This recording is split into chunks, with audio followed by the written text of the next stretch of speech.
وَلَقَدْ يَسَّرْنَا الْقُرْآنَ لِلذِّكْرِ فَهَلْ مِن مُّدَّكِرٍ۔ اور ہم نے قرآن کو سمجھنے کے لیے آسان کر دیا تو کوئی ہے کہ سوچے سمجھے۔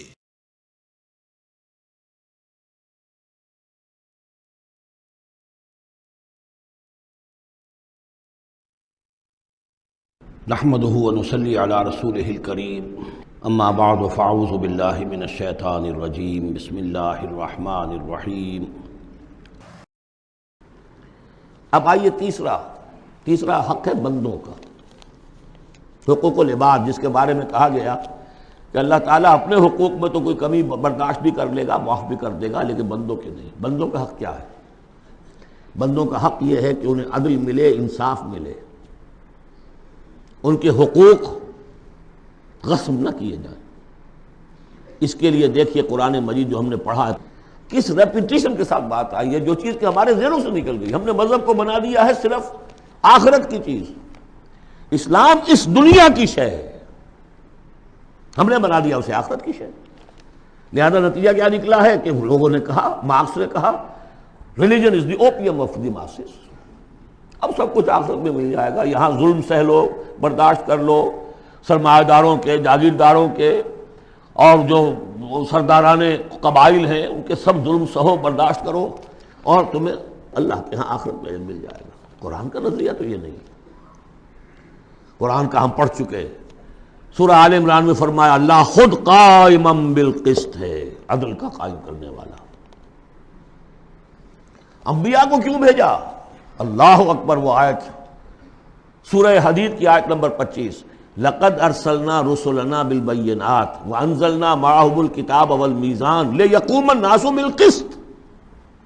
ہم نے اپنے رسول بھیجے معجزات دے کر، ہم نے کتاب نازل فرمائی، ہم نے میزان نازل فرمائی، حقوق اور فرائض کا توازن، حقوق اور فرائض کا توازن۔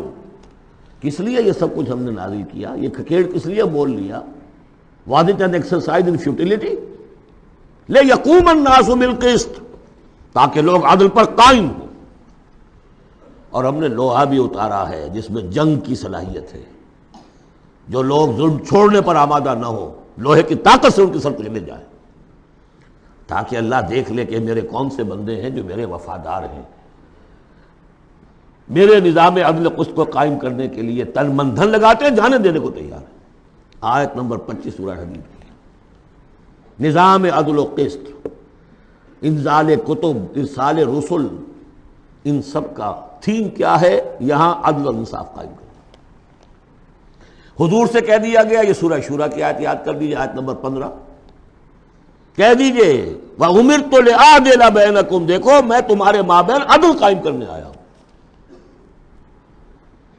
مسلمانوں سے کہا گیا سورہ نساء میں، یا ایھا الذین آمنوا کونوا قوامین بالقسط شہداء للہ، اہل ایمان عدل کو، قسط کو قائم کرنے والے بن کر کھڑے ہو جاؤ پوری طاقت کے ساتھ، اور اللہ کی گواہی دو، اس لیے کہ اللہ جو ہے وہ خود قائما بالقسط ہے، اس کی گواہی اسی طرح ہوگی کہ تم اس کے نظام عدل و قسط کو قائم کرو۔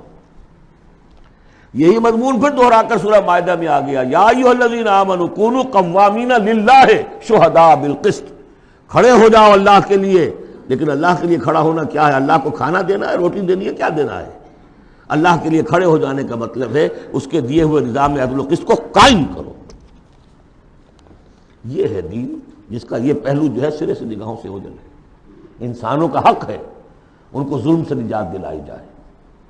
حضور کی اپنی شان تھی، یضع عنہم اصرہم والاغلال اللاتی کانت علیہم، آ کے آپ نے دنیا کو وہ جو طوق ان کے گردنوں میں پڑے ہوئے تھے، بادشاہوں کی غلامی کے طوق، ان سے نجات دلائی، سرمایہ داروں کی غلامی کے طوق، اس سے نجات دلائی، سود کی جڑ کاٹ کر سرمایہ داری کی جڑ کاٹ دی، اور بادشاہت کی جڑ کاٹ کر برابر، تم سب کے سب برابر ہو، بادشاہ صرف ایک وہ ہے، سروری زیبا فقط اس ذات بے ہمتا کو ہے، حکمراں ہے ایک وہی باقی بتان آدری، یا ایھا الناس کونوا عباد اللہ اخوانا، سب کے سب اللہ کے بندے بن جاؤ، تم میں سے کوئی آقا نہیں ہے، سب کے سب بندے بن جاؤ، آپس میں بھائی بھائی بن جاؤ۔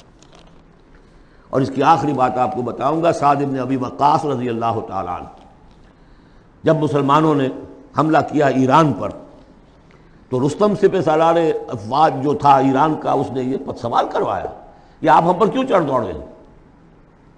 پہلے بھی آپ عرب لوگ تھے، بدو لوگ تھے، کبھی کبھی لوٹ مار کر کے لے جایا کرتے تھے، آتے تھے لوٹ مار کیا اور چلے گئے، یہ اس دفعہ ہماری جان نہیں چھوڑ رہے ہو، کیا وجہ ہے؟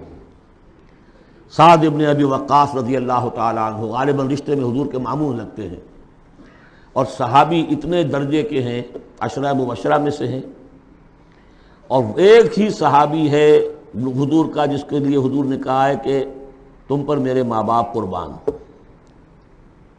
غزوہ احد میں جب حضور پر نرغہ ہوا ہے اور ہر طرف سے دشمن نے حملہ کیا ہے، یہ 7 تیر چلا رہے تھے اور روک رہے تھے دشمنوں کو، اس وقت حضور نے فرمایا ہے 7 تیر چلائے جاؤ، تم پر میرے ماں باپ قربان۔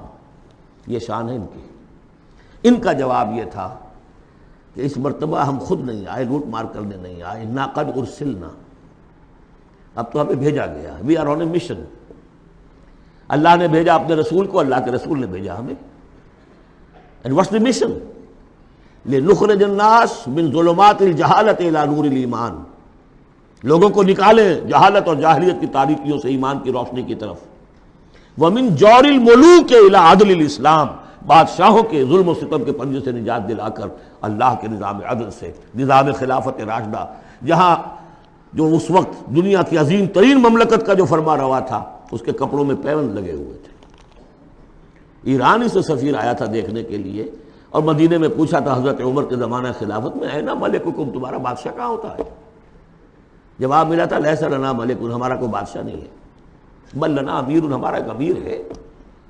کہاں ہے بھائی؟ کوئی محل نظر نہیں آیا ہمیں، کہاں رہتا ہے؟ وہ گیا ہے، محل وحل تو کوئی ہے ہی نہیں، وہ گیا ہے، کچھ اونٹ جو تھے گم ہو گئے تھے بیت المال کے، بہت تلاش کیا نہیں ملے، تلاش کرنے گیا۔ وہ نظام، کوئی وجہ تھی کہ گاندھی نے 1937 میں کہا تھا، جب پہلی مرتبہ پروونشل الیکشنز ہوئے ہیں ہندوستان میں، اور فرسٹ انسٹالمنٹ دی ہے انگریزوں نے سیلف رول کی انڈینز کو، اور تقریباً پورے ہندوستان میں کانگریس کی وزارتیں بنی ہیں۔ ہریجن میں جو اس نے مقالہ لکھا تھا کہ میں آپ لوگوں کے سامنے ابو بکر اور عمر کی مثال پیش کرتا ہوں، فالو دیم۔ جادو وہ جو سر چڑھ کر بولے۔ نوٹ کیجئے، یہ 3 ہیں حقوق: اللہ کا حق اقامت دین، رسول کا حق تبلیغ قرآن، اور دین کا ایک مکمل نمونہ ضرور دکھا دینا عملی شکل میں تاکہ حجت قائم ہو جائے، اور انسانوں کا حق انہیں ظلم و ستم کے پنجوں سے نجات دلا کر اور انہیں اسلام کے نظام عدل کے تحت لایا جائے۔ یہ انسانوں کا حق ہے۔ تینوں حق جا کر مل گئے ایک ہی چیز پر، جس کا نام اقامت دین ہے۔ یہ چیزیں میں نے کہی ہیں، یہ ہیں دائمی ابدی۔ ایک مسلمان اکیلا بھی کہیں ہے، اس کو بھی سمجھنا چاہیے میری ذمہ داریاں ہیں۔ شروع کرے، آج کرے، کل ایک اور آدمی مل جائے گا، 2 ہو جائیں گے، ایک اکیلا 2 جماعت، ایک اکیلا 2 11۔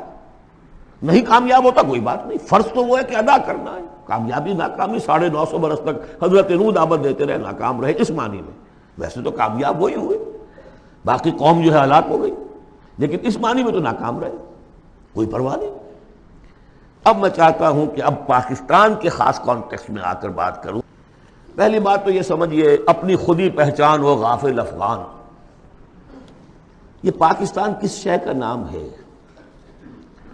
کیا یہ دنیا میں دوسرے جو مسلمان ممالک ہیں ویسا ہی مسلمان ملک ہے، یا اس کی کوئی خصوصی اہمیت ہے، کوئی خصوصی حیثیت ہے، کوئی امتیازی مقام اور مرتبہ ہے؟ اور یہ بھی سارا کچھ میں آپ کے سامنے رکھوں گا قرآن مجید سے۔ میں نے اس آیت کے حوالے سے سب سے پہلی بات یہ ہے کہ قیام پاکستان کا اصل جذبہ محرکہ کیا تھا، میں یہ اس سورہ مبارکہ کی آیت نمبر 26 کے حوالے سے بیان کر چکا ہوں۔ وَاذْكُرُوا إِذْ أَنْتُمْ قَلِيلٌ مُسْتَضْعَفُونَ فِي الْأَرْضِ، ذرا یاد کرو اے مسلمانوں جب تم ہندوستان میں۔ اب میں اس کی جو ہے تفسیر نہیں کر رہا کہ جب یہ نازل ہوئی یہ صورت اس کا کیا مطلب، اس کے الفاظ کا جو عموم ہے اس کے حوالے سے جس طرح یہ پاکستان کی تحریک کے اوپر 100% منطبق ہو رہی ہے اسے سمجھیے۔ جبکہ تم اقلیت میں تھے، مستضعفون فی الارض، تمہیں زمین میں دبا لیا گیا تھا۔ ہندو زیادہ بیدار، زیادہ سرمایہ دار، زیادہ تعلیم یافتہ، اور انگریز اس کی پشت پناہی کر رہا تھا۔ کیوں کر رہا تھا؟ کہ مسلمان سے حکومت چھینی تھی، بغاوت کا اندیشہ تھا. ہندو پہلے بھی غلام تھا، اس کے لیے چینج آف ماسٹرز کا معاملہ تھا. پہلے غلام مسلمانوں کا تھا، اب عیسائیوں کا ہو گیا. اسے اٹھانا تھا مسلمان کے مقابلے. اس سے ایک خوف پیدا ہوا کہ اگر یہ انگریز چلا جائے گا، اب تو پھر بھی رول آف پین ہے، رول آف سورڈ تو نہیں ہے اس وقت. انگریز کی کچھ نہ کچھ قانون جو ہے رول آف لا تھا. اگر یہ چلا گیا اور ملک ہو گیا آزاد دنیا کے موجودہ اصولوں کے مطابق، ون مین ون ووٹ، تو مسلمان تو بالکل ہی رحم و کرم پر ہوں گے. ان کی تہذیب، ان کا تمدن، ان کی ثقافت، ان کی زبان، ان کے معاش کو، ان کے مذہب تک کے اوپر ہندو جو ہے وہ حملہ کرے گا اور اپنی 800 سالہ جو ہے غلامی کا یا 1000 سالہ غلامی کا بدلہ چکائے گا، جس کا ظہور ہو گیا تھا اندرا گاندھی کے الفاظ سے جو سقوط مشرقی پاکستان کے وقت اس کی زبان سے نکلے ہیں. We have avenged our 1000 years defeat. 1000 سالہ شکست کا بدلہ چکا دیا. یہ تھا خوف. وَاذْكُرُوا إِذْ أَنْتُمْ قَلِيلٌ مُسْتَضْعَفُونَ فِي الْأَرْضِ تَخَافُونَ أَنْ يَتَخَطَّفَكُمُ النَّاسُ فَآوَاكُمْ. اللہ نے تمہیں پناہ دی، پاکستان دیا، 2 ٹکڑے دیے، تم اس میں آؤ اور پناہ لو. وَأَيَّدَكُمْ بِنَصْرِهِ، اور اپنی نصرت سے تمہاری تائید فرمائی. اور رَزَقَكُمْ مِنَ الطَّيِّبَاتِ، اور تمہیں طیبات کا رزق دیا. لَعَلَّكُمْ تَشْكُرُونَ، تاکہ تم شکر کرو. اس کے علاوہ ایک بات سمجھ لیجئے، مسلمانوں کو ہندوؤں کے اس غلبے سے بچانے کے لیے ایک شرط لازم یہ تھی کہ مسلمان ایک جماعت کے جھنڈے تلے جمع ہوں، ورنہ ان کی کوئی سیاسی حیثیت نہیں. کانگریس جیسی طاقت، بڑی منظم جماعت، سرمایہ اس کے پیچھے، تعلیم یافتہ لوگ اس کے پیچھے، انگریز کی سپورٹ اس کی، تو اس میں مسلمانوں کے لیے تو جب تک کہ وہ یکجان نہ ہو جائیں اور پوری ان کی قوت مسلم لیگ کے جھنڈے تلے نہ آ جائے، پاکستان کیسے بن جائے گا. اور یہ معلوم تھا کہ چاہے اصل تو محرک ہمارا یہی ہے کہ دباؤ سے بچ جائیں ہم، ان ہندوؤں کے دباؤ سے، ثقافتی، مذہبی، لسانی دباؤ سے، معاشی دباؤ سے بچ جائیں. لیکن یہ ہے کہ مسلمانوں کو یکجا کرنے کے لیے ایک نعرہ لگا. پاکستان کا مطلب کیا؟ لا الہ الا اللہ. وہ بات جو میں نے ابھی کہی تھی کہ حضور کا قرض ادا نہیں ہو سکتا جب تک کہ ہم ایسا نہ کریں، وہی بات ہے جو اقبال نے کہی تھی 1930 کے خطبے میں کہ مجھے یہ یقین ہے کہ ہندوستان کے شمال مغرب میں ایک آزاد مسلمان ریاست قائم ہوگی، اور اگر ایسا ہو گیا تو ہمیں موقع مل جائے گا کہ اسلام کی تعلیمات پر جو پردے پڑ گئے ہیں دور ملوکیت میں، انہیں ہٹا کر اصل تعلیم کا ایک نقشہ دکھا دے دنیا کو. ہندوستان نے تو دیکھی مغلوں کی حکومت، خلجیوں کی حکومت، افغانوں کی حکومت، لودھیوں کی حکومت، خلافت راشدہ تو نہیں دیکھی نا. ہم چاہتے ہیں پاکستان میں وہ نظام قائم کریں. یہی قائد اعظم نے کہا تھا. پاکستان اس لیے چاہتے ہیں کہ اسلام کے اصول حریت و اخوت و مساوات کی ایک عملی نمونہ دنیا کے سامنے پیش کریں. اور پھر جو دعائیں مانگی گئی تھی، بہت سے جو میری عمر سے کم عمر کے لوگ ہیں انہیں تو بہرحال یاد نہیں ہو سکتا، لیکن میری عمر کے لوگ یا مجھ سے بڑوں کو تو یاد ہے. ہم نے نعرے لگائے، دعائیں مانگی گڑ گڑا کر، اور وہ دعائیں یہ تھی کہ اے اللہ تو ہمیں یہ ملک دے دے، ہم تیرے دین کا بول بالا کریں گے. 52 برس پاکستان کے ہو گئے. اس میں کتنا اسلام ہم نے نافذ کیا. کہاں ہے وہ اصول حریت و اخوت و مساوات؟ وہی سودی نظام، وہی جاگیرداری نظام. خواجہ از خون رگے مزدور سازد لال ناب، از جفائے دہ خدایاں کشتے دہ کانا خراب، انقلاب ہے انقلاب. یہ اقبال کہتا ہوا مر گیا.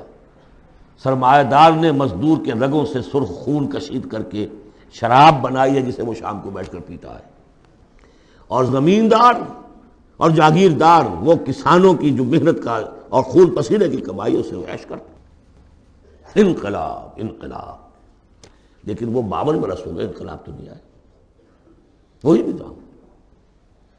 گویا کہ ہم نے اللہ سے بدعہدی کی. اس بدعہدی کی سزا کیا ہے؟ نفاق ہم پر مسلط کر دیا گیا. سورہ توبہ کی 3 آیات منافقین کی خاص قسم بیان فرمائی. وَمِنْهُمْ مَنْ عَاهَدَ اللَّهُ، جنہوں نے اللہ سے عہد کیا تھا لَئِنْ آتَانَا مِنْ فَضْلِهِ، اگر اللہ ہمیں فضل سے نواز دے گا، غنی کر دے گا، لَنَصَّدَّقَنَّ وَلَنَكُونَنَّ مِنَ الصَّالِحِينَ، خوب صدقہ خیرات کریں گے، بالکل نیک ہو جائیں گے. لیکن جب اللہ تعالیٰ نے انہیں نواز دیا تو کیا کیا؟ بخلوا بہ، پھر انہوں نے بخل سے کام لیا، وتولوا، پیٹھ موڑ لی، وہم موردون، اعراض کیا۔ نتیجہ کیا نکلا؟ فعاقبہم نفاقا فی قلوبہم، اللہ نے ان کے دلوں میں نفاق ڈال دیا۔ اور نفاق وہ بیماری ہے، قرآن میں کہا گیا ہے ان المنافقین فی الدرک الاسفل من النار، جہنم کے سب سے نچلے طبقے میں، وہی جو اشد العذاب، یوم القیامت یردون الی اشد العذاب، اگر پورے دین پر کاربند نہیں ہوگے تو قیامت کے دن شدید ترین عذاب میں جھونکے جاؤ گے۔ ان المنافقین فی الدرک الاسفل من النار، اور منافقین کے بارے میں ہم نے سورہ توبہ میں بھی آیت پڑھ لی، سورہ منافقون میں بھی پڑھ لی۔ ان کے لیے اے نبی آپ 70 مرتبہ بھی استغفار کریں گے تو میں معاف نہیں کروں گا۔ استغفر لہم او لا تستغفر لہم ان تستغفر لہم 70 مرۃ لن یغفر اللہ لہم۔ اس نفاق کی 3 شکلیں ہیں۔ نفاق باہمی، وہ ایک قوم ایک نہیں رہی، اب ڈھونڈ اب اس کو چراغ رخ زیبا لے کر اب وہ قومیتوں میں تحلیل ہو گئی، عصبیتیں، ایتھنک، لنگوسٹک، پروونشل، قوم کہاں ہے؟ تحلیل۔ نفاق باہمی، ایک نفاق کردار جو حضور نے فرمایا کہ 3 نشانیاں ہیں منافق کی، اگر تینوں چیزیں ہوں تو وہ کٹر منافق ہے، خواہ نماز پڑھتا ہو، روزہ رکھتا ہو اور اپنے آپ کو مسلمان سمجھتا ہو۔ بخاری کی اور مسلم کی روایت ہے، جب بولے جھوٹ بولے، جب وعدہ کرے خلاف ورزی کرے، اور جب کہیں امین بنا دیا جائے تو خیانت کرے۔ بارک اللہ لی ولکم فی القرآن العظیم ونفعنی وإیاکم بالآیات والذکر الحکیم۔